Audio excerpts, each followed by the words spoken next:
आज के इस विश्लेषण में बहुत बहुत स्वागत है। दुनिया के अलग अलग कोनों में जो भी घटनाएं घट रही हैं, उन बिखरी हुई कड़ियों को जोड़कर हम आज की पूरी तस्वीर समझने वाले हैं। तो चलिए बिना किसी देरी के सीधे आज के मुद्दों पर आते हैं। एक नजर डाल लेते हैं आज के हमारे एजेंडे पर। हम शुरुआत करेंगे वैश्विक गठबंधन और रक्षा से, फिर बात करेंगे राज्य की नीतियों और तकनीक की, उसके बाद कुछ खास पथ प्रदर्शकों और नियुक्तियों को देखेंगे और अंत में कृषि और भूगोल पर चर्चा करेंगे। तो शुरुआत करते हैं हमारे पहले भाग से, वैश्विक गठबंधन और रक्षा। चलिए देखते हैं अंतर्राष्ट्रीय स्तर पर क्या हलचल है। अब अंतर्राष्ट्रीय मंच से एक काफी बड़ी खबर आ रही है। हाल ही में नॉर्वे का जो सबसे बड़ा नागरिक सम्मान है, grand cross of the royal Norwegian order of merit, वो प्रधानमंत्री नरेंद्र मोदी को दिया गया है। और देखिए, ये सिर्फ कोई साधारण सा मेडल नहीं है। ये असल में दो देशों के बीच मजबूत होती कूटनीति का एक बहुत बड़ा और स्पष्ट संकेत है। अच्छा, अब जरा इस रक्षा समझौते के स्केल पर गौर करते हैं। पूरे 8,000 सैनिक, लड़ाकू विमान और एक पूरी की पूरी वायु रक्षा प्रणाली। पाकिस्तान एक नए रक्षा समझौते के तहत सऊदी अरब में ये भारी भरकम तैनाती कर रहा है। मध्य पूर्व की बदलती हुई सुरक्षा व्यवस्था को समझने के लिए सच में ये एक बहुत ही महत्वपूर्ण कदम है। दुनिया के नक्शे पर एक नज़र डालें तो एक साथ काफ़ी कुछ घट रहा है। जैसे ब्रिक्स देशों का न्यू डेवलपमेंट बैंक चीन के शंघाई से ऑपरेट कर रहा है। वहीं दूसरी तरफ जापान का आइची नगोया शहर 2026 के एशियाई खेलों की तैयारियों में जुटा हुआ है। और अगर अफ्रीका की बात करें तो वहां का लैंडलॉक्ड देश जिम्बाब्वे और उसकी राजधानी हरारे भी आज भू राजनीतिक खबरों के बिल्कुल केंद्र में हैं।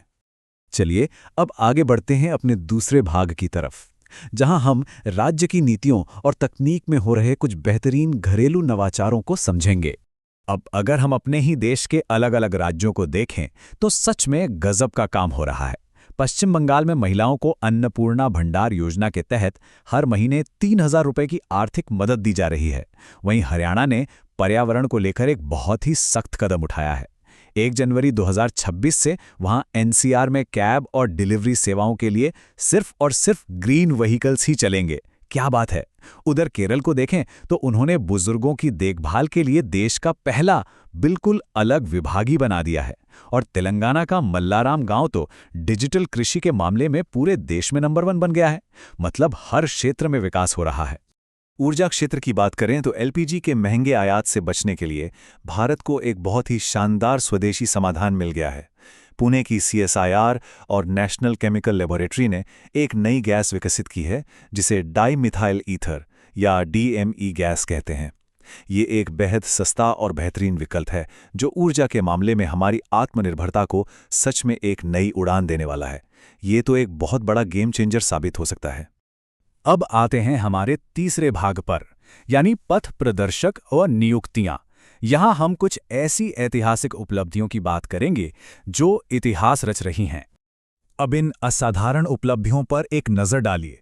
जरा सोचिए, यूके के एल्स्ट्री और बोरहेमवुड में तुषार कुमार भारतीय मूल के सबसे कम उम्र के मेयर बन गए हैं। है ना कमाल की बात। वहीं भारतीय वायुसेना में भी इतिहास रचा गया है। स्क्वाड्रन लीडर सान्या कैटे क्वालिफाइड फ्लाइंग इंस्ट्रक्टर बनने वाली पहली महिला अधिकारी बन गई हैं और आसमान में नई ऊंचाइयां छू रही हैं। इसके अलावा प्रशासनिक स्तर पर एक बड़ी नियुक्ति हुई है। आईएएस अधिकारी सौरभ विजय ने हमारी आधार प्रणाली को संभालने वाली जो सबसे अहम संस्था है यूआईडीएआई, उसके नए सीईओ का पदभार संभाल लिया है। चलिए अब बढ़ते हैं हमारे आखिरी भाग की ओर, जो है कृषि और भूगोल, जहां हम कुछ महत्वपूर्ण क्षेत्रीय प्रगति को करीब से देखेंगे। पूर्वोत्तर भारत यानी नॉर्थ ईस्ट की अर्थव्यवस्था को एक नई दिशा देने के लिए एक बहुत बड़ा कदम उठाया गया है। हाल ही में केंद्रीय मंत्री ज्योतिरादित्य सिंधिया ने पूरे 175 करोड़ रुपए का coffees of Nagaland mission launch किया है। ये कोई छोटी मोटी पहल नहीं है। ये पूर्वोत्तर में प्रीमियम और स्पेशलिटी कॉफी के बाजार के लिए पूरी तरह से एक गेम चेंजर साबित होने वाली है। अब जरा इस तुलना को देखिए, ये बेहद दिलचस्प है। एक तरफ तो हमारा कर्नाटक है जो ऐतिहासिक रूप से भारत का सबसे बड़ा और निर्विवाद कॉफी उत्पादक राज्य रहा है, बिल्कुल एक हैवीवेट चैंपियन की तरह।